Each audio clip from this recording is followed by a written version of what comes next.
모세가 아론과 그 남은 아들 엘르아살에게와 이다멜에게 이르되 여호와께서 드린 화제물 중 소재의 남은 것은 지극히 거룩하니 너희는 그것을 취하여 누룩을 넣지 말고 제단 곁에서 먹되 이는 여호와의 화제물 중 내 소득과 내 아들들의 소득인즉 너희는 그것을 거룩한 곳에서 먹으라. 내가 명령을 받았느니라. 흔든 가슴과 들어올린 뒷다리는 너와 네 자녀가 너와 함께 정결한 곳에서 먹을지니 이는 이스라엘 자손의 화제물 중에서 내 소득과 내 아들들의 소득으로 주신 것임이니라. 그 들어올린 뒷다리와 흔든 가슴을 화제물의 기름과 함께 가져다가 여호와 앞에 흔들어 요제를 삼을지니 이는 여호와의 명령대로 너와 네 자손의 영원한 소득이니라. 아멘. 나답과 아비후가 하나님께 다른 불을 드리다가 죽은 것에 대하여서 어찌 보면 하나님에 대한 정면 도전이라거나 아니면 하나님의 말씀을 순종하지 않았다라고 하는 것과는 다른 측면의 이야기일 것입니다. 이것은 그들이 그 은혜 안에서 또 그 놀라운 하나님의 그 불의 충만함 가운데서 번제단의 그 불을 보면서 오히려 너무 기뻐했다라고 하는 것이죠. 이것이 그 전승에 의하면 그 랍비들이 그들을 가리키는 그 자녀들을 가리키고 백성들을 가리키는 그 미드라시나 또 그러한 그 커멘터리들을 보면 결국에는 나답과 아비후가 하나님에 대해서 무엇인가를 그 범죄하려고 하는 것이 있었는가, 그들이 어떤 의도를 갖고 하나님을 이렇게 도발했는가라고 하는 것에 대해서는 무척 회의적입니다. 근데 왜 그러면 나답과 아비후가 이 안에서 죽음을 면치 못하였는가라고 하는 것에 대하여서 그들은 오히려 그 기쁨에 취하였다라고 하는 것이죠. 자신들이 제사장이 된 기쁨, 또 그러한 가운데 하나님께서 불을 그 제단 가운데 주셨을 때의 그 기쁨. 그래서 그 많은 어떤 동방의 이교들은 그 신 앞에 나아가서 자신들의 우상 앞에 나아가서 어떤 이 영적인 엑스터시를 경험하는 것을 굉장히 아주 주요한 자신들의 신앙의 그 관습으로 이렇게 전해져 내려왔다는 것입니다. 그런데 하나님을 섬긴다라고 하는 것은 그 기쁨을 우리가 갖는 동시에 우리는 두려움을 함께 그 앞에서 찾아야 되는 것. 그래서 두렵고 떨리는 마음으로 그의 말씀을 따라서 행하는 삶 가운데로 다시 돌아와야 되는 것. 그렇게 되지 않으면 하나님의 말씀은 오간데가 없고 그래서 자신들의 어떤 감정이나 느낌을 이제 예배하기 시작한다는 것입니다. 그리고 그것이 전부인 것처럼 여겨지게 되는 그 길로 가게 된다는 것이죠. 오늘 그러한 슬픔을 하나님께서 다 금지시키시고 기쁨도 금지시키셨죠. 슬픔도 금지시키시고 하나님께서 지금 말씀하시는 것은 이제 그 남은 것을, 소재의 남은 것을 가지고 하라. 그것이 지극히 거룩하다. 그래서 여호와께 드린 화제물 중 소재의 남은 것을 그 아들들 나답과 아비후를 대신할 이제 엘르아살과 이다말에게 이르라. 그것을 먹으라고 말씀을 하십니다. 다시 말씀으로 돌아오라고 하시는 것이죠. 다시 주님께서 주신 그 명령을 상기시키시죠. 모든 것에 대한 회복이라고 하는 것은 시체를 수습하고 그 안에 있었던 모든 것들을 설명하고 그러한 것이 아니고 다시 말씀으로 돌아가는 것입니다. 또 말씀이 우리 가운데 주신 그 명령에 온전하게 순복하는 것에서부터 시작하는 것입니다. 이것이 회복의 시작입니다. 우리가 오늘 6월절의 아침을 맞이했습니다. 그리고 6월절은 하나님의 절기와 시간의 첫 머리와 같은 그 문입니다. 예수와의 그 보혈이 문에 덮여졌다. 문이라고 하는 것은 머리를 뜻하고요. 시작의 지점을 뜻하죠. 그래서 다시 우리가 회복의 지점 가운데로 들어가게 되었는데, 지난 시간 동안 우리가 애굽에서 종살이하던 것, 또 세상의 노예, 또 나의 감정과 관념에 그러한 그 노예가 되었던 것에서 빠져나오는 것, 그것을 하나님께서 우리 가운데 주시겠다고 말씀하시는 것입니다.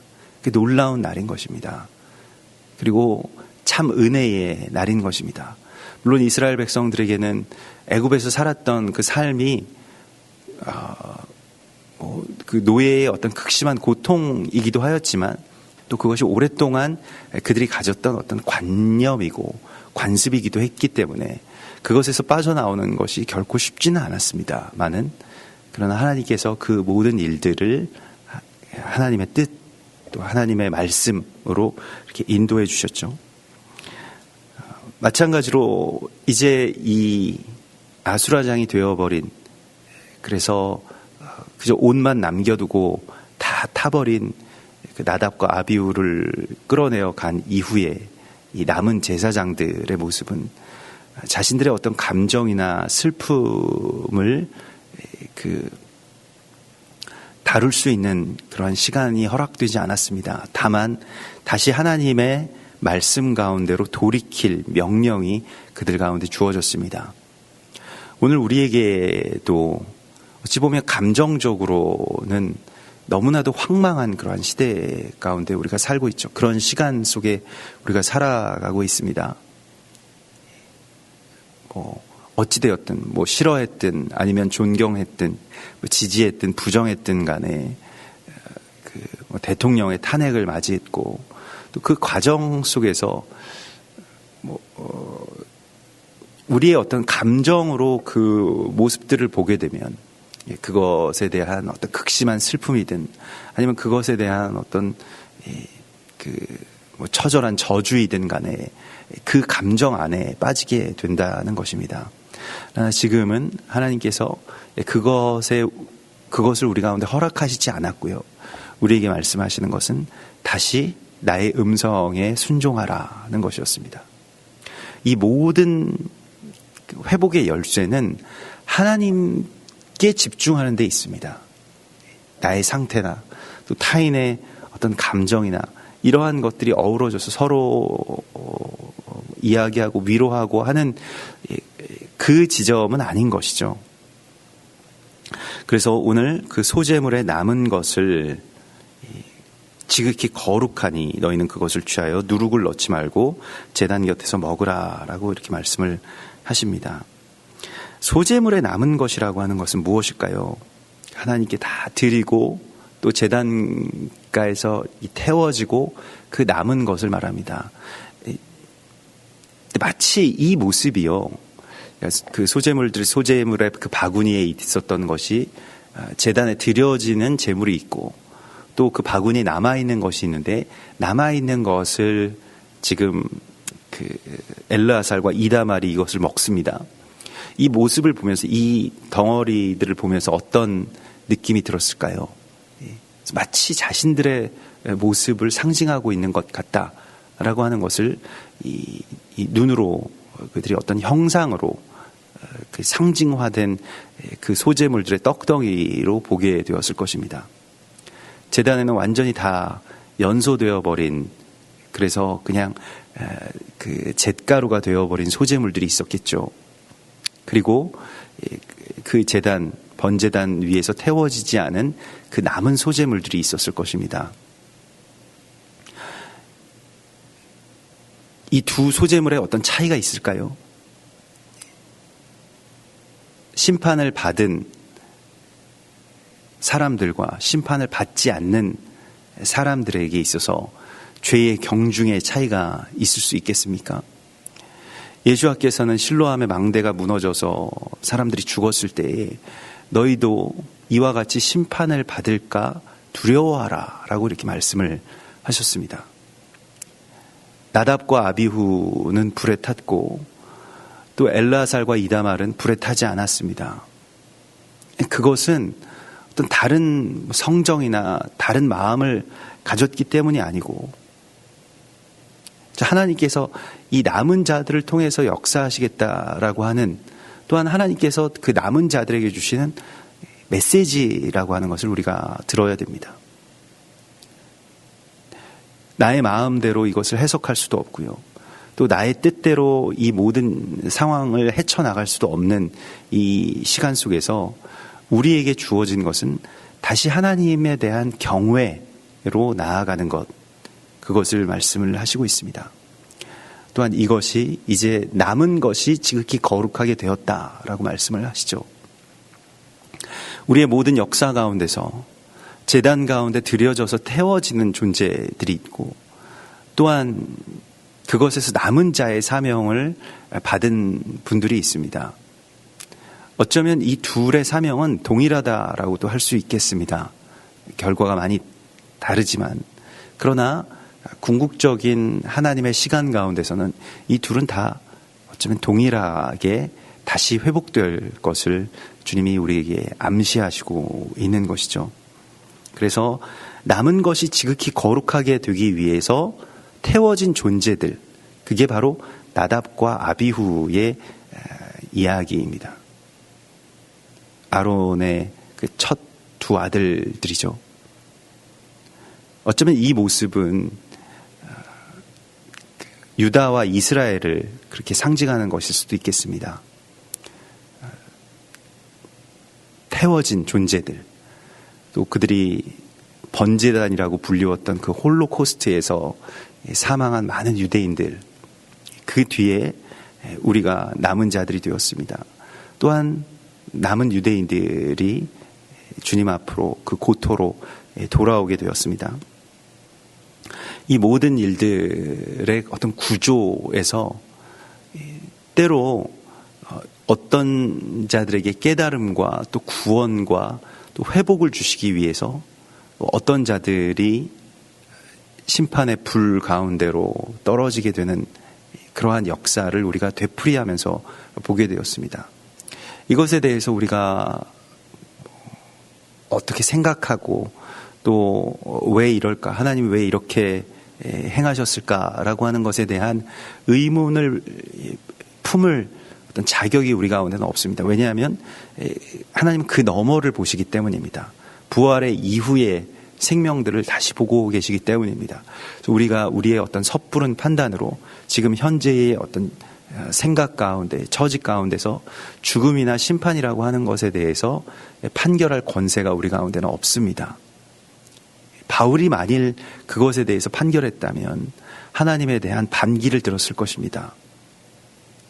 우리의 열심이 오히려 우리를 멸망시키는 일이 되었음에 대하여서, 또 하나님에 대한 사랑이 이스라엘 백성들을 오히려 더러는 넘어지게 하는 그 이유가 되었던 것에 대해서 도저히 이해할 수 없었기 때문입니다.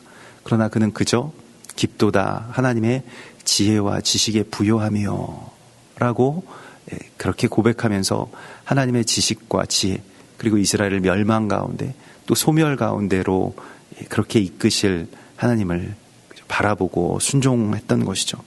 그리고 남은 자의 몫을 행하는 것입니다. 우리에게 있어서 지금 많은 해석들이 있습니다. 많은 이유들이 있습니다. 그리고 우리는 그런 이유와 해석을 찾는 사람들입니다.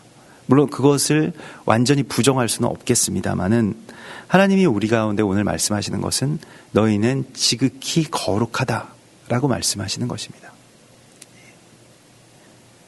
너희는 이제 지극히 거룩한 남은 자들로 살라고 말씀하시는 것입니다. 우리에게 지금 회복하라고 다시 우리에게 선포하시는 하나님의 말씀은 너희가 지극히 거룩한 소재물과 같이 되었다라고 말씀을 하십니다. 우리는 이 심판의 시대에 또 재앙의 곁에 서 있었던 자들일 것입니다. 일본에 대지진이 있었고요. 이 나라에도 많은 어떤 재앙과 환란들이 있고 또 있어 왔습니다. 그 과정 속에서 우리가 어찌 되었든 남은 자들의 사명과 몫이 우리 가운데 있다라고 주님이 말씀을 하십니다. 그래서 너희는 지극히 거룩하다라고 말씀을 하시고 있습니다. 지극히 거룩하다, 이 코데시라고 하는 말씀은 어떤 한 사람의 상태라기보다는 완벽하게 하나님께 속하였다, 완전한 하나님의 소유가 되었다라고 하는 그런 의미가 되겠습니다. 땅의 것이 아니라 이제는 하늘에 속한 것이 되었음을 하나님이 말씀하시고 있습니다. 이것이 어떤 말씀이나 또 교리로서 그들 가운데 주어질 때는 머리로서 받아들일 수 있었겠으나 실제로 삶 안에서 이것이 나타났을 때는 나답과 아비후라고 하는 이 아들과 형제의 죽음이 수반되었습니다. 지극히 거룩하게 되는 것, 하나님께서 우리를 그 거룩함 가운데 부르셔서 너희는 나에게 속한 자이다 라고 말씀하시는 것에 어찌 보면 대가라고 할 수 있겠습니다. 그래서 그날 제사장들은 슬퍼할 권세나 하나님의 모든 행하신 일들에 대해서 생각할 그 시간을 허락받지 못했고, 다만 하나님께 자신들이 온전히 속한 소유로서 지극히 거룩해졌음을 선포해야 됐습니다. 그것이 그들의 사명이었습니다. 에스겔서 24장 16절에 보면, 인자야 내가 내 눈에 기뻐하는 것을 한 번 쳐서 빼앗으리니 너는 슬퍼하거나 울거나 눈물을 흘리거나 하지 말며 죽은 자들을 위하여 슬퍼하지 말고 조용히 탄식하며 수건으로 머리를 동이고 발에 신을 신고 입술을 가리지 말고 사람이 초상집에서 먹는 음식물을 먹지 말라 하신지라. 이스라엘의 멸망, 한 번 쳐서 멸하리라, 그리고 너희의 것을 빼앗으리라 라고 하신 그 말씀에 대하여서 슬퍼하지 말라고 주님이 말씀을 하십니다. 우리는 우리의 감정에 따라서 하나님을 평가합니다.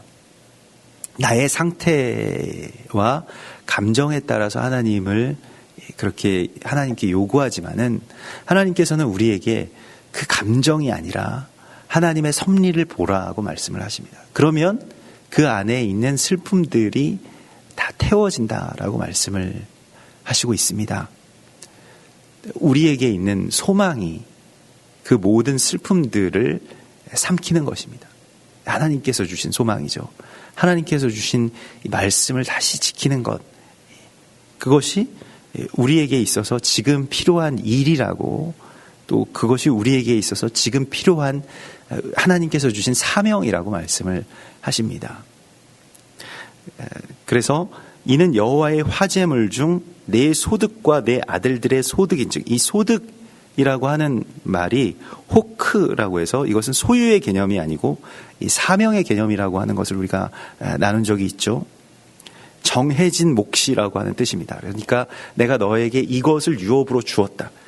이 남은 것을 유업으로 주신다. 남은 자의 사명, 남은 것, 이방의 남은 자, 이스라엘의 남은 자, 이 남은 것에 대한 사명을 우리가 깊이 깨달아야 할 것입니다. 많은 희생이 필요한 것이고요. 이 구조에 대하여서 우리가 이것을 판단하기 시작하면 누가 남게 되고 누구는 희생되는가 라고 하는 것에 대하여서 어떤 사람들의 죄의 경중의 문제가 아니라고 하는 것을 계속 하나님께서는 우리에게 말씀하셨습니다. 다만 남은 자로서, 우리가 남은 자로서 지금 우리가 해야 될 일은 그 소멸된, 또 그 태워져 버린, 그 심판을 받은,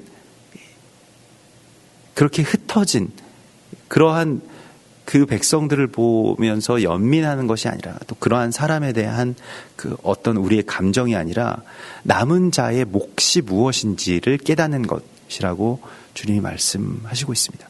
그렇게 될 때 그 전에 소멸되었던 것이 다시 부활하게 된다라고 하는 것이 하나님의 약속이죠.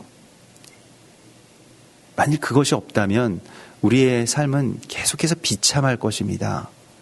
떠나간 것, 또 우리에게서 그렇게 사라져버린 것들에 대한 안타까움 속에서 빠져나올 수가 없을 것입니다. 감정적으로만 본다면, 세상에서 전에도 우리 같이 동역자들 같이 얘기할 때 세상에서 가장 어떻게 보면 불쌍한 분이시지 않겠는가. 전 대통령, 우리 탄핵된 대통령이 가장 불쌍한 분이시지 않겠는가. 세상에서 그렇게 불쌍한 어떤 그 스토리를 가진 사람이 몇이나 되겠는가라고 하는 것에 대해서 다들 공감을 하십니다. 그럼에도 우리에게 있어서는 만약 그 슬픔 가운데 그냥 갇혀 있는다라고 한다면 하나님께서 우리 가운데 몫으로 주신 것을 제대로 깨달을 수가 없게 되죠. 하나님은 굉장히 어떻게 보면 이 상황 속에서 당신의 그 마음이나 어떤 뜻에 대해서 그 정확하게 사람들에게 납득시키시지 않고 있는 것을 보게 됩니다. 아론과 남은 아들들이 이것에 대해서 무엇을 이해할 수 있다라고 생각하시지 않는 것 같습니다. 다만 주님의 말씀으로 돌아오라. 그리고 다시 하나님을 경외하라고 말씀을 하십니다. 초대교회에도 엄청난 성령의 임재와 사람들의 변화가 있었죠. 그리고 많은 사람들이 자신들의 땅을 팔아서 사도들의 발 밑에 갖다 놓았고 사도들은 그것을 가난한 자와 주변에 어려운 형편이 어려운 자들을 구제하는 데 이것을 다 쓰게 되었습니다. 그 과정 속에서 아나니아와 삽비라라고 하는 이 두 부부가 소득의 얼마를 팔아서 자신의 것의 전부라고 해서 드리게 되었는데 그들이 죽음을 당하였죠. 물론 그들이 전부가 아닌 일부를 드렸기 때문이기도 합니다만은 그러나 일부라도 드렸다. 우리의 관점에서는 그만큼 드리는 것도 헌신이고 그것도 어디냐라고 이렇게 생각을 할 수 있을 텐데 그러나 그 놀라운 부흥의 현장과 은혜의 정말로 그 시간 속에서 나답과 아비후가 죽음을 당하게 된 그 사건을 우리가 좀 주목해서 생각할 필요가 있습니다. 그리고 사람들이 하나님에 대한 두려움을 다시 회복하게 되었다. 그 놀라운 은혜 안에서 우리에게 주시는 어떤 그 균형이라고 하는 것을 우리가 깊이 생각해야 됩니다. 하나님은 이 토라의 모든 말씀은 그 기쁨과 또한 그 두려움을 함께 조화롭게 우리 주님의 공동체와 주님의 사람들이 가질 수 있는 그러한 돌이킴의 말씀을 우리 가운데 계속해서 주십니다. 그래서 온전하게 바쳐진 것 그리고 온전하게 하나님께서 우리 가운데 주신 것 그래서 내 아들들과 너의 소득인즉 이것을 거룩한 곳에서 먹으라. 이것은 명령이라고 말씀을 하십니다. 지금 아들의 죽음을 당한 이 아비의 마음으로서 또 같이 자란 그 형제 이 둘의 죽음을 눈앞에서 목격한 이 형제들의 이 정신으로서 우리가 생각할 때 그 앞에서 뭘 먹는다라고 하는 것이 얼마나 자기 자신들에 대해서 그 제일 간과할 수 있는 그러한 일이겠습니까마는 주님께서는 이 양식을 너희가 먹음으로써 너희의 거룩함을 선포하라고 말씀을 하십니다. 하나님은 그 재물을 우리를 대신해서 그 재물을 보시죠. 또 더 나아가서 그 다음 의미로 다음 단계로 우리 안에 그 재물이 있는 것을 보십니다. 그래서 우리를 대신해서 재물을 보시는 것은 그 재물이 또 어떻게 보면 끔찍한 말이기도 합니다만은 나답과 아비후가 그렇게 산 재물처럼 태워지게 된 것. 재물의 두 가지의 속성이 있지 않습니까? 그렇기 때문에 어떤 심판으로서 나 대신 그렇게 넘어진 존재로서 내가 그것을 바라보는 것. 그것은 우리 가운데 이제 하나님을 향한 두려움을 회복하게 합니다. 로마서 11장에서도 하나님께서 그 원가지들도 아끼지 아니하셨은즉 너희도 아끼지 아니하실 것에 대해서 두려워하라고 말씀하셨습니다. 저들을 버리시고 우리를 택하셨다. 우리는 참 감사하고 늘 은혜 안에 있다. 이렇게만 생각할 게 아니라는 것입니다. 지난날의 어떤 대체신학 속에서는 이스라엘을 버리신 것, 그 하나님에 대하여서 우리가 마땅하다라고 생각했죠. 죄인이기 때문에 너무 큰 죄를 저질렀기 때문에 죽었다라고 이렇게 생각을 할 수 있겠습니다만은 그것이 아니라고 말씀을 하십니다. 너희도 아끼지 아니하실 것을 주의하라. 그것이 우리가 아닌 저들이, 우리가 아닌 다른 사람들이, 우리의 자녀들이 아닌 다른 자녀들이 죽음 가운데 들어가게 된 그 사건을 보는 우리의 마음이어야 된다라고 말씀을 하십니다. 어떤 것에 대한 분노가 아니라 하나님이 우리에게 주신 그 마음을 돌이키라고 주님이 말씀하시고 있습니다. 그리고 또한 오늘 하나님께서 우리 가운데 너희는 거룩하다라고 말씀을 하시고 있는 것입니다. 너희는 이에 대하여서 또 이 시간 속에서 거룩함을 너희가 얻었다라고 말씀을 하십니다. 또 너희는 거룩함과 연합하라고 말씀을 하십니다.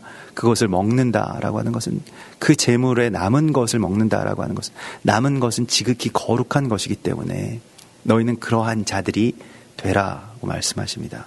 지금 이 시대에 필요한 것, 또 이 세상과 재단 가운데 필요한 것은 바로 지극히 거룩한 하나님의 소유가 된 백성, 하나님의 소유가 된 왕과 같은 제사장, 주님께서 우리를 그렇게 부르셨음에 대해서 우리가 온전하게 순종하는 것, 그것이 지금 우리 가운데 요구된 몫입니다. 다른 게 필요하다라고 말씀하지 않으셨습니다. 해석하는 자들이 필요하다고 말씀하시지 않았습니다. 다른 것이 필요한 것이 아니라 우리의 몫이 있다. 우리는 지극히 거룩하다라고 주님께서 말씀하십니다. 이것은 우리가 가장 받아들이기 어려운 순종입니다. 왜냐하면 우리는 거룩하지 않기 때문입니다.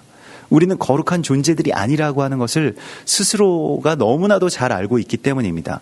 그럼에도 불구하고 너희는 거룩한 것을 삼킨 자들, 그래서 너희가 지극히 거룩하게 되었다라고 주님이 우리 가운데 말씀하시죠. 그리고 또한 흔든 가슴과 들어올린 뒷다리는 너와 네 자녀가 너와 함께 정결한 곳에서 먹으라. 그래서 소재에 대하여서는 이 소재라고 하는 것은 고운 가루로 만드는 것, 우리가 나누었던 것과 같이 이 소재에 대한 말씀은 조금 오랜 시간 동안의 자아의 파쇄를 그렇게 의미하였다라고 한다면 이 짐승의 제사에서 오늘 말씀하시는 이 가슴과 뒷다리라고 하는 것을 요제로 하나님께 드렸던 것, 이 흔든 가슴과 뒷다리라고 말했죠. 하나님께 올려진 것, 또 그것을 남은 것을 우리에게 연합하라고 말씀하시는 것인데요. 이 가슴과 뒷다리를 특별히 하나님께서 지목해서 지금 제사장의 죽음의 시간 속에서 주신 이유가 무엇일까요?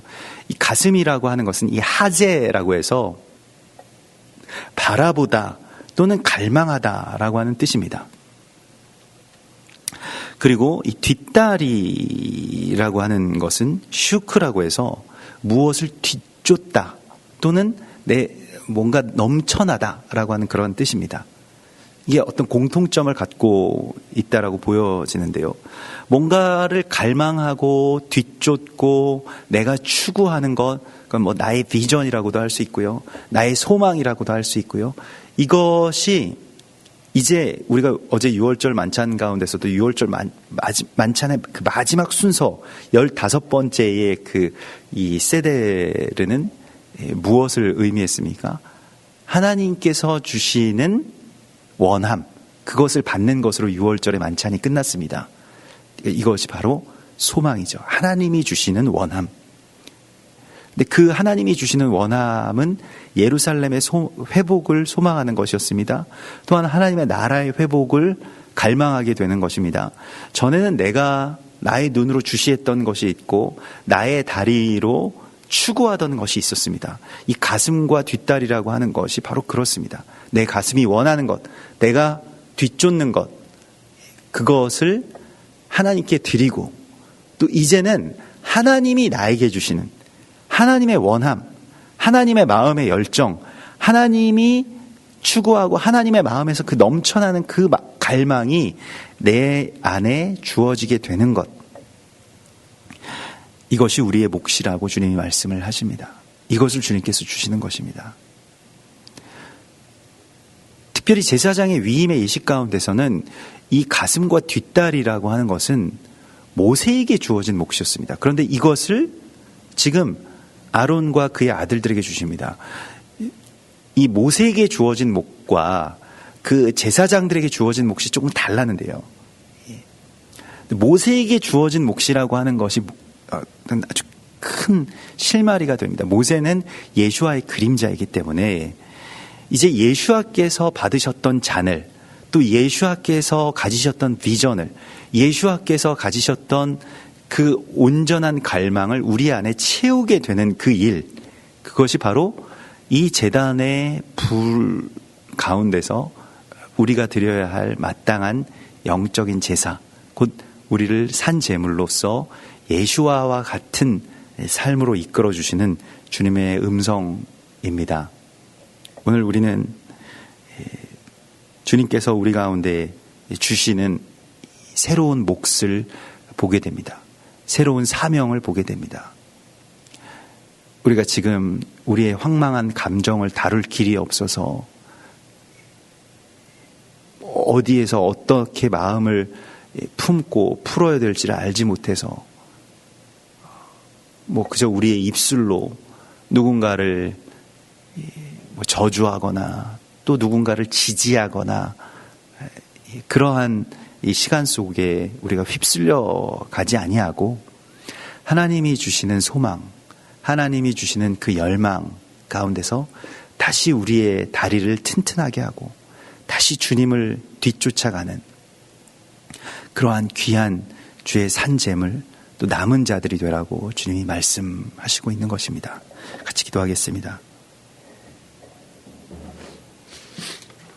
우리 이 시간 주님 주신 말씀을 붙들고 받아들이면서 이 시간 주님의 산 제물이 되라고 말씀하시는, 그것을 너희가 삼키라고 말씀하시는, 이 잔을 받으라고, 내 피를 마시라고 말씀하신 그 주님의 말씀 가운데 우리가 온전히 순종하면서 이 시간 같이 기도하겠습니다. 할렐루야. 주여 찬송합니다.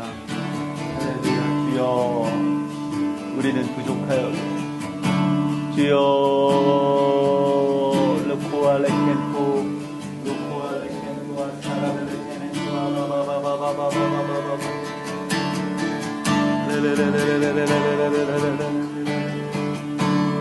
아버지여,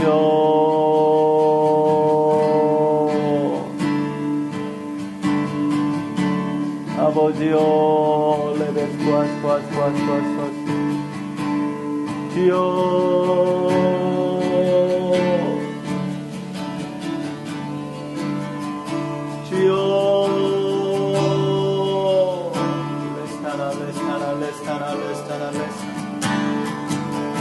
주여, 레스타나 멜레켄토 아바스토아스토아, 주여, 레스타나 멜레켄토 아바스토아스토아.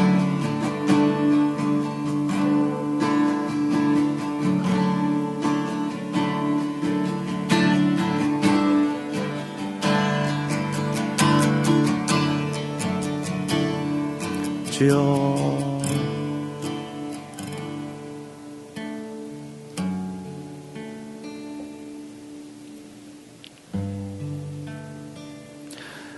오 주님, 우리들 부족하여도 주님께서 남은 자들의 사명을 주셨사온데 우리들이 무슨 자격이 있는지, 아니면 심판당한 저 백성들이 무슨 악이 있는지 우리가 다 알지 못합니다. 그러나 주님께서 우리 남은 자들에게 주신 몫을 우리가 이제 잠잠하게 감당하게 하시고, 또 지극히 거룩한 주님의 소유가 되어서 이 세상이 아닌 하나님 나라에 속한 자들 되게 하여 주시옵소서. 주님 또한 주님의 마음에 두신 소망과 또 그 갈망을 우리 안에 채워주셔서 우리로 지난날에 스스로 지니고 있던 모든 바램들이 사라지게 하시고, 이제 하나님께서 주신 놀라운 소원과 그 바램 안에서 살아갈 수 있게 하여 주시옵소서. 그 열정이 우리 가운데 새롭게 충만해지기를 원하나이다. 또 주님만을 뒤쫓게 하시고 우리 앞서 걸어가신 예수와의 뒤를 기쁜 마음으로 따라 걷는 주님의 참된 신부들 되게 하여 주시옵소서. 주님을 경배하오며 거룩하신 예수와 메시아의 이름으로 감사하며 기도드리옵나이다. 아멘. 하늘에 계신 우리 아버지시여, 이름이 거룩히 여김을 받으시오며 나라의 임하옵시며 뜻이 하늘에서 이룬 것 같이 땅에서도 이루어지이다. 오늘날 우리에게 일용할 양식을 주옵시고 우리가 우리에게 죄 지은 자를 사하여 준 것 같이 우리 죄를 사하여 주옵시고 우리를 시험에 들게 하지 마옵시고 다만 악에서 구하옵소서. 나라와 권세와 영광이 아버지께 영원히 있사옵나이다. 아멘.